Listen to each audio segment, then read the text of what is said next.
Hello everybody, how are you all doing? Welcome back to Man City Unplugged, your very own Man City fan channel.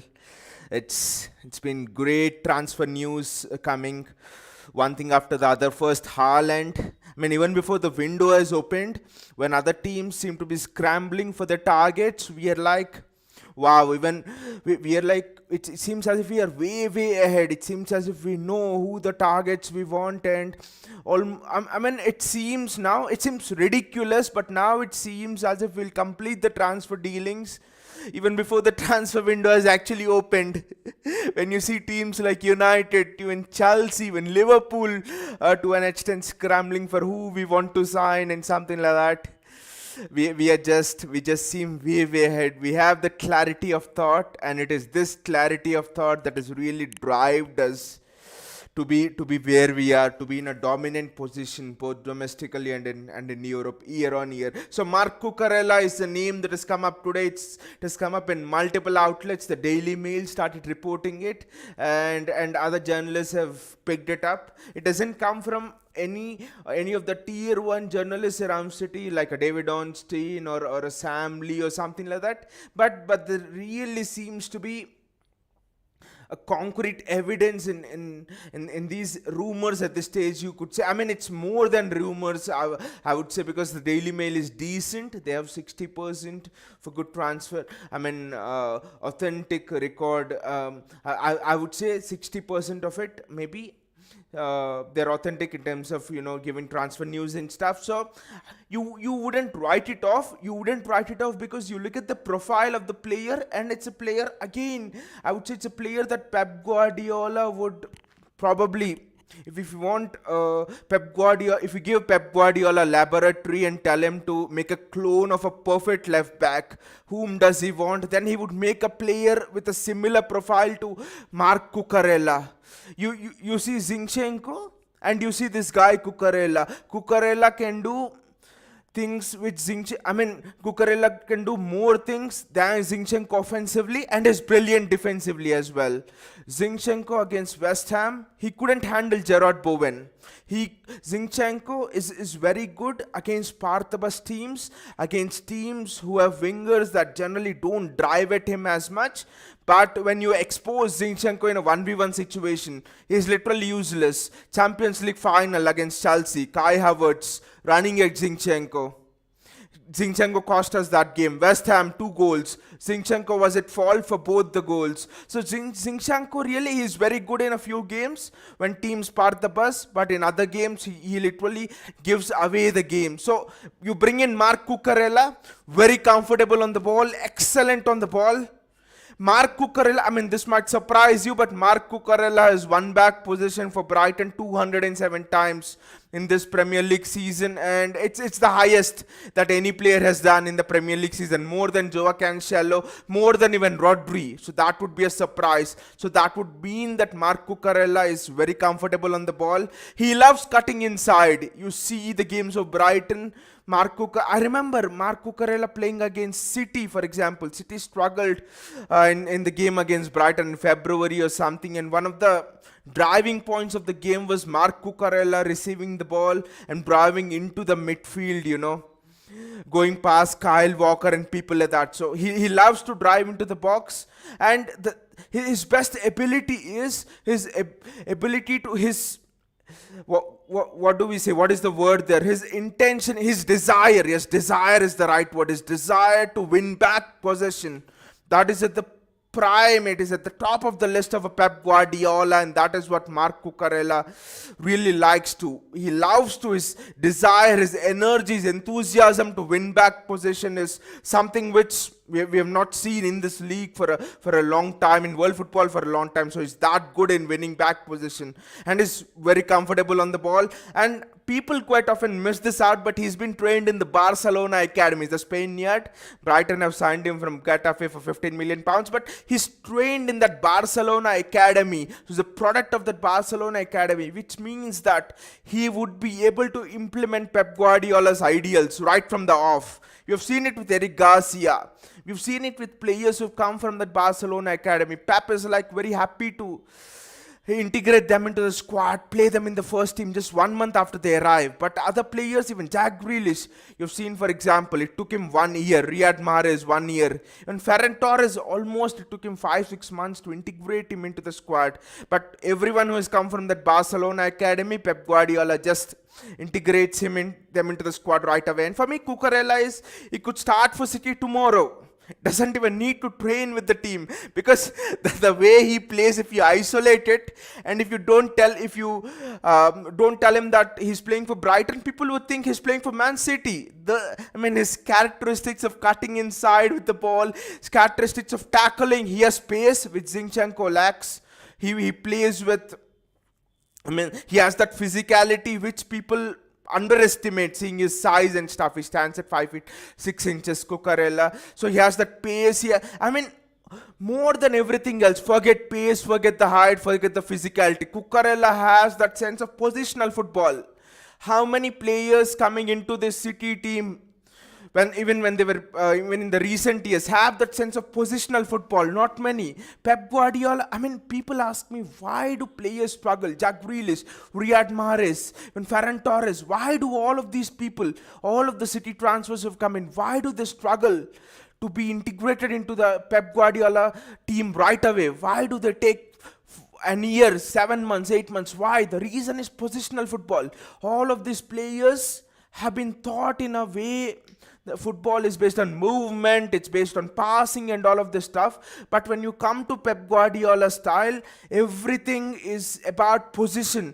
Which position to occupy when your teammate goes into a particular position. For example, Bernardo Silva drifts into a DM position. Where should Cucurella be, for example, if he joins City squad? Where should Cucurella be? Where should Mahrez be? Your position is decided by the positioning of the opponent. The positioning of your teammate. This is rare. This is not taught in any of the footballing cultures, except in Barcelona culture, Ajax culture, maybe to an extent. So that is why players struggle coming into this team. And for Cucurella, I think this is a big plus for City. And I see this signing of Cucurella as Andy Robertson kind of signing, because when Robertson came, no one even gave a damn, no one even tossed a penny, right? And look at what Robertson has become today. He is the lowest profile signing in the history of the Premier League, I think, who has gone on to become, when Robertson retires in the Premier League, I'm very sure Robertson he'll be one of the greatest fullbacks the league has seen. You quote Ashley Cole and people like that, he's greater than them. He's one of the greatest fullbacks that this league has seen, Robertson. So I think one of the reasons for that is Trent, not so at that level, because Trent, for me, he does the defensive work, he does the offensive work, and he doesn't do the defensive work as well. But Robertson, for me, is very good both offensively and defensively. That is what you'll get with a Cucurella. Let us look at what City have had at left back. Geltlishi, before Pep came, Geltlishi, that was the fullback we had in the Mancini era, right? Good defensively, but not as good offensively. Doesn't have that attacking endeavor as much. Clichy would put in good balls, but doesn't have that attacking endeavor. Then Bakary Sagna came, decent. Good defensively again, but decent offensively. And then you have Kolarov. We knew that he was a defensive liability. He had a wonderful left foot, but Kolarov was always a defensive liability. And then Benjamin Mendy, things didn't work out. But Benjamin Mendy also is a defensive liability, has been a defensive liability. But Cucurella, for me, he balances both of them, both offensively and defensively. He balances both of those things. So I think that is one of the primary reasons why I think we should go for Cucurella. I was actually thinking of a while ago also, actually. A couple of weeks ago, I was just sitting there and thinking, well, yes, we are looking for fullbacks. The names that have come up is Theo Hernandez. Theo Hernandez might be difficult to do because AC Milan, he has signed a new contract. Theo Hernandez has been doing a lot of rounds since the last year. Before he signed, one thing was because he had just 1 year left on his deal, but right now he's signed a contract extension with AC Milan, and I think he'll cost around 60-70 million, and still it would be difficult. People say Theo Hernandez speed. Theo Hernandez has good delivery, but Theo Hernandez doesn't have the positional play which Pep Guardiola really craves for, which Pep Guardiola really wants. So people were excited, but you see YouTube videos of Theo Hernandez and you're excited, but you see pace monster, you see those tackles and all, but positional sense is the king here, and I don't see it in a Theo Hernandez. Next is Abner Vinicius was a player who has been linked with City. As I mean, Abner Vinicius is young, raw, 21, 22. I mean, Cucurella is himself 22 as well. I think 22, 23. But Abner Vinicius again, that he take time to get integrated into the City team. Yes, City have time. Joao Cancelo plays that left back position. He's been exceptional. This season he's been one of the standout fullbacks of the season, especially he's overtaken Robertson in a way, playing in the left back position this season. I still know that Robertson is at a higher level, but he's overtaken Robertson, Joao Cancelo. But Cancelo is always that right footer.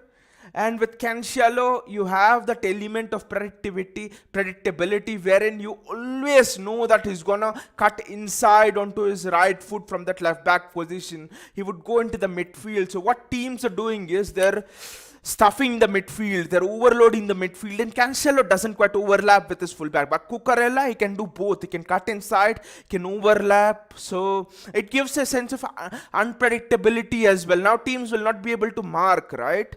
For example, I was seeing against West Ham. People were overloading Jack Grealish. They were overloading, knowing that Zinchenko will not overlap, so they're going 2 in on Jack Grealish. But now Cucurella is there. You can't double up on your winger because the fullback will overlap, and then Haaland is in for the crosses. It's a good header of the ball. So Julian Alvarez will be there. So I think this signing is very good on many fronts. It might not make the headlines of Haaland, but it will bring us more successful seasons than this club can ever imagine. Sumant is here. Hi Sumant, I hope you're doing well. Excited to see Benjamin Mendy next season. No Sumant, if Benjamin Mendy is here next season, well, it's bye-bye. It's bye-bye. Benjamin Mendy, you always have a heart attack seeing Benjamin Mendy play, right?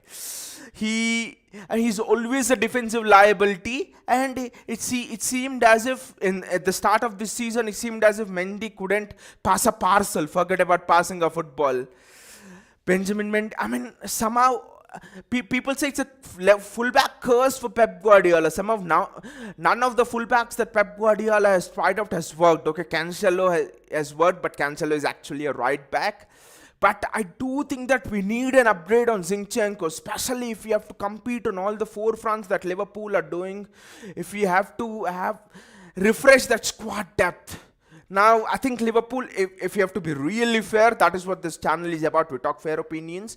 If you have to be really fair, Liverpool have overtaken Manchester City in terms of squad depth.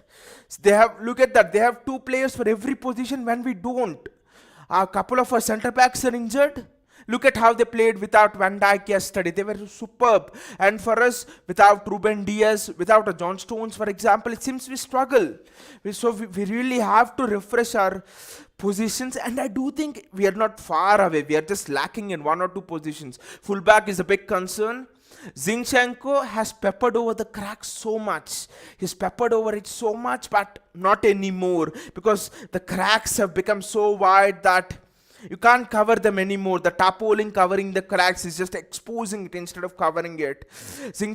Last year champion, I know I'm repeating it, but last year Champions League final we lost because of Zinchenko. We went out to West Ham in the Carabao Cup. It was because of Zinchenko. We didn't wrap up the title. It is because of Zinchenko. So all of the bad that has happened this season, unfortunately, there's not a lot bad that has happened this season, but unfortunately Zinchenko is at the middle of this. Against Madrid, for example, we went out. A natural fullback in that position would have gone out, and he would have gone out, and he would have attacked the second cross, the cross which led to the second goal. So Zinchenko is good offensively, but is good because teams don't put enough pressure on him. But once they put pressure on him, Zinchenko is a liability. So it's almost like in the same match, Zinchenko can be an asset and a liability, which almost balances itself, and it's nonsense. It nullifies itself out. So we need to bring in an upgrade on Zinchenko. And the fee stated is, Getafe, I mean, Brighton have bought Cucurella from Getafe for 15.6 million pounds, 15 million pounds, and City are expected to pay 35 million pounds, which is peanuts. Pay 40 million pounds, guys. We need to bring this person in, Cucurella. That the way he just cuts into the penalty box, the way I mean, one of the specialities of Cucurella is his ability to play inverted fullback. I mean, when Pep does leave City, whenever he does, I see Graham Potter as one of the front runners, if not the front runner, to replace Pep Guardiola. And one of the traits I see in Graham Potter is his positional football. The way his players move on the pitch, apart from moving the ball, their positional sense and stuff. Tariq Lamptey, Cucurella at Brighton, they are the model Pep Guardiola fullbacks. So I think he's coached in that ilk, Cucurella, Barcelona Academy, coached by Graham Potter, who is almost a follower of Pep Guardiola and that ilk of football. Everything is perfect for Cucurella to come into City. Better we snap him up. Otherwise, Erik ten Hag has eyes on this guy, because he also likes almost the same philosophy, Ajax school of philosophy. So it's important we just snap him up. The fee is just 35 million pounds, which is peanuts. If Cucurella was playing in a foreign league, I think it would be 60-70 million pounds easily. I mean, it's we need to snap him up as soon as possible. And speaking about the title, guys, I just want to mention it. I really thought Saints might get a result yesterday, that too with Liverpool playing with a depleted squad. But the title race has gone to the final day. 3-4 more days of just being tensed, absorbing the tension. Just let me know in the comments below, how is it feeling to be a City fan, especially in the last months or so, especially since that Real Madrid game? Because some of the people have been chatting to, they've been telling, wow, the pressure is just reducing a lifetime. The pressure is just too much to deal with every day. Just goes on with so much pressure, especially Liverpool on the hunt for the quadruple. It's almost only us who can stop them, and us getting so near, being so near and yet so far from the Premier League title. Honestly, the Mahrez penalties should have finished it off, I know, but you know, we are typical City. When have we done things the usual way, guys? We don't do it that way. We are typical City. Maybe destiny has it that we have to do the final thing in front of our fans. The inevitability that destiny always shows us. What happened against QPR, that Aguero movement. We could have won the title in a normal way and everyone would have forgotten it, right? But that iconic moment, it is almost instilled in the Premier League history. That is the best, one of the best moments, the best moment for me as far as Premier League history, as far as sports history is concerned. So destiny always, being a City fan, I think destiny always gives you chances to win the title in ways normal mortals can't imagine. Only City fans will know that. How much tension we go through each time we have to do something. We don't do it the ordinary way. Sumant says creating moments. Not just creating moments, Sumant. You're right, creating moments and creating memories.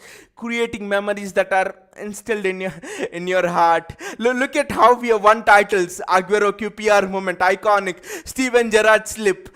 Crystal Palace smashing Liverpool with 3 goals on that day.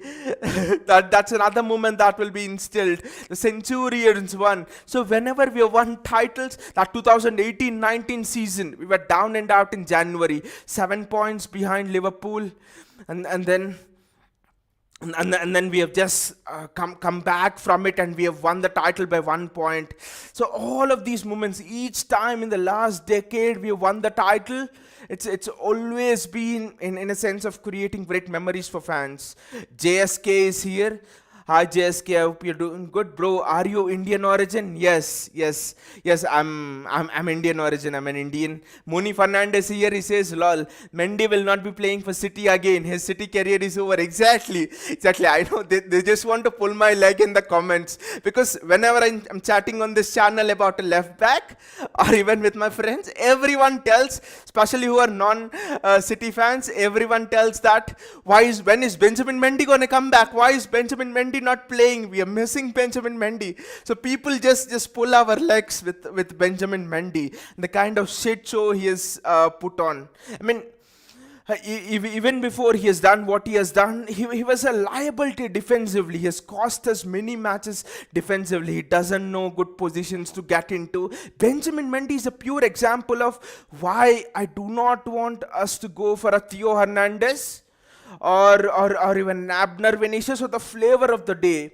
You know, when we were taken over and in the starting of the decade, we were sort of going for the flavor of the day players.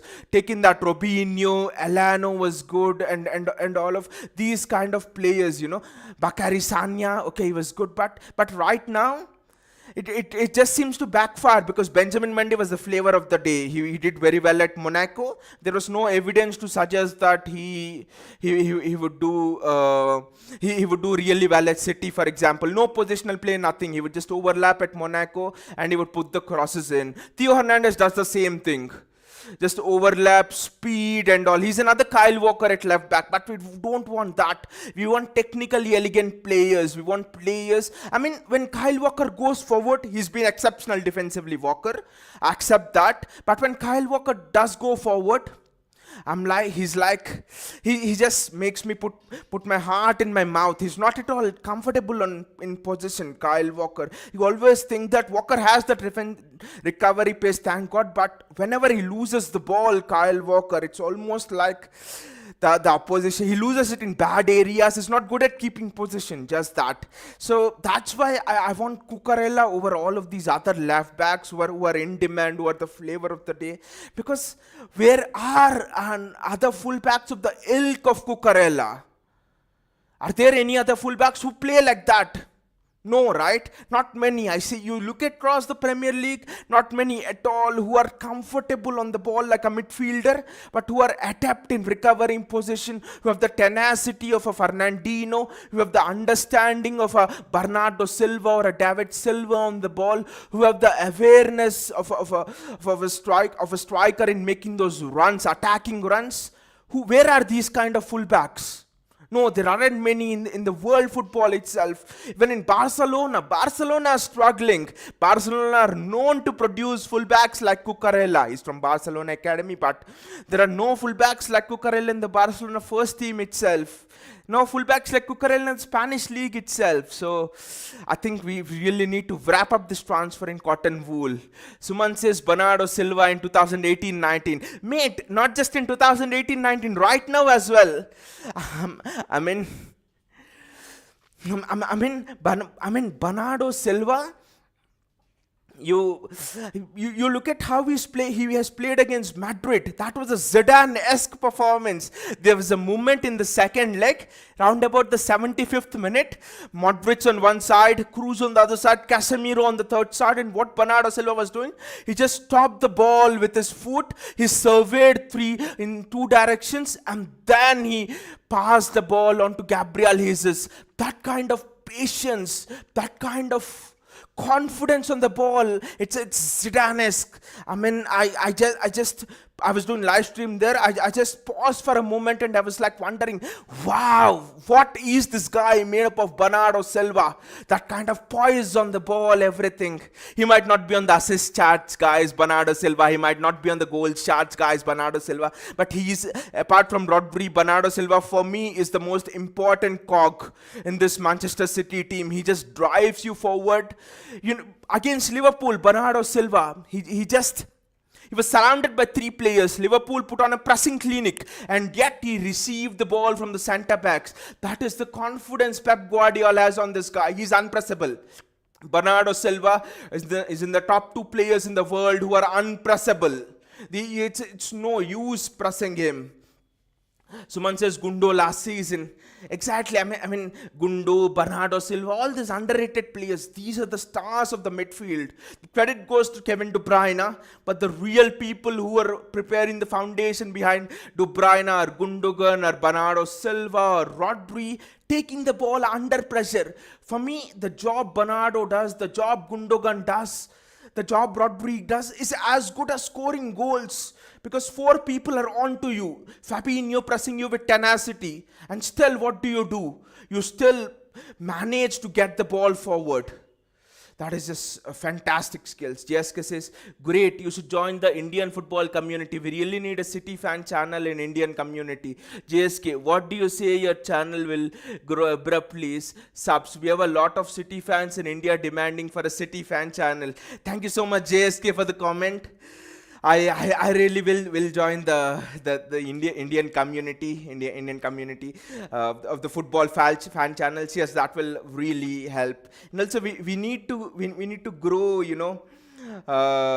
City as a fan base in India as well. Yeah, that would be fantastic having conversations with you all guys. Yeah. So I do think that this is a transfer we can get wrapped up. And another thing, guys, I want to chat about it is, I know it's a bit off topic, but De Jong and Bernardo, would you swap? Would you swap both? Would you swap De Jong for Bernardo? Because the news is Pep Guardiola is interested in De Jong, but Barcelona and Xavi only want to give De Jong in an exchange for Bernardo Silva. De Jong, Bernardo Silva.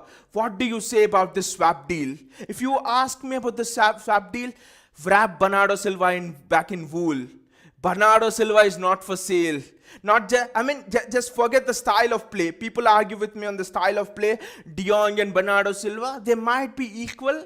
I would argue that Bernardo Silva is a bit more higher. But remove all that. It's the love of the fans. How much do we love Bernardo Silva? Just remember it, guys. Right from the 2017 season. But the love Bernardo Silva has given us. There have been rumors that he will leave previous season before that as well. But the way Bernardo Silva, the love affair with Bernardo Silva started especially in that Liverpool game, which Sumant has mentioned in the comments. 2018-19 season, playing Liverpool at Etihad, 7 points behind, we needed to win. Bernardo Silva ran 14 kilometers in that game. The second best player in that game just ran 10 kilometers, 4 kilometers further than anyone. Bernardo Silva gave his life for that game. I don't know about De Jong, but Bernardo Silva gives his life for the City team. He's a warrior who will die for the badge on the field for City. That is what I can say about Bernardo Silva. So Bernardo Silva is not at sale for any cost. And like JSK mentioned, Bernardo is in his prime. But yes, Bernardo is in prime as well, but people might argue De Jong is in his prime as well. So here we are comparing two players who have similar styles, but people might see the physicality of De Jong and think he might be a better box-to-box player. But Bernardo Silva for me is the better box-to-box player out of both. The defensive work rate, the way Bernardo Silva intercepts play, the way Bernardo Silva goes into tackles, the tenacity, the sprints he puts in, it goes unrealized, it goes under the radar. It just trickles down under the mat, just like, snow melting slowly drop by drop and you don't realize. So Bernardo Silva is absolutely essential, and that is the biggest news coming today. Bernardo Silva and De Jong swap deal. It's been doing the rounds for a week or so, but it's been getting louder and louder. And I think as City fans especially, we are here sure, seeing all of your comments, and I'm very sure about that Bernardo Silva is not for sale at any price. Even if you offer Messi in exchange for Bernardo Silva, I will not give him, because Bernardo Silva is vital to the way we have got a Zinedine Zidane in Bernardo Silva. I could do a video tomorrow right now saying with the hate to Zinedine Zidane, Bernardo Silva. He's of that kind of an ilk. The passing, they say he's the heir to. They say he's the heir to David Silva and all, but David Silva, there's a slight difference between David Silva and Bernardo Silva. Phil Foden is the heir to David Silva, but not Bernardo Silva, because David Silva, you couldn't tackle him. David Silva was very fast, but Bernardo Silva, he allows the tackle to come in and then he manipulates the ball. That is something that is seen in players like Zinedine Zidane, players even like David Beckham, for example. So it's a kind of a different. We still do not have a player of the ilk of David Silva here at City. I really hope James McAtee is the player who is the heir to David Silva, seeing his style of play, seeing the way he can slow the game down and inject the tempo into the game and stuff. Shane Paulo is here. He says, hello, thank you for your enthusiasm and passion. Thank you so much, Sean Paulo. Thank you so much, mate, and appreciate it. Your support means a lot to us. And yeah, Pep Guardiola said something about Phil Foden. He said that Foden is still not in the ilk of David Silva because he does not know when to slow the game down. That's why I'm playing it on the left wing. He said it, I think, 3 weeks ago in a press conference. So I do think that Phil Foden will never become the David Silva kind of a player. For me, with his tenacity and stuff, Phil Foden is an Andres Iniesta kind of a player. The way he can drive at the defenders, the way he has that pace and all, his turn of pace, his ability to pick a pass and just dribble past defenders. So I'm hoping that James McAtee, which I really hope we'll see a lot next season, he is the one who is the true heir of David Silva. But anyway, Marc Cucurella is that was the topic of this discussion, and I just think that my final say on this is that we need to wrap this transfer up in full. I was waiting for this news to come, and he has all the attributes to be a Pep Guardiola player. Everything, literally everything. He's ready to step into this City team. Anyway, guys, thank you so much for joining the chat. Some lovely comments in the chat as well. Thank you so much for the support, guys, in the chat. It really means a lot to me. Some wonderful comments in there. So I'll just see you all again, and take care. And if you have liked the channel, do click on the like button, and also do click on the subscribe button and the bell icon so that you'll not miss out on any new content we put up on this channel. And see you all, guys, and take care. Have a nice evening.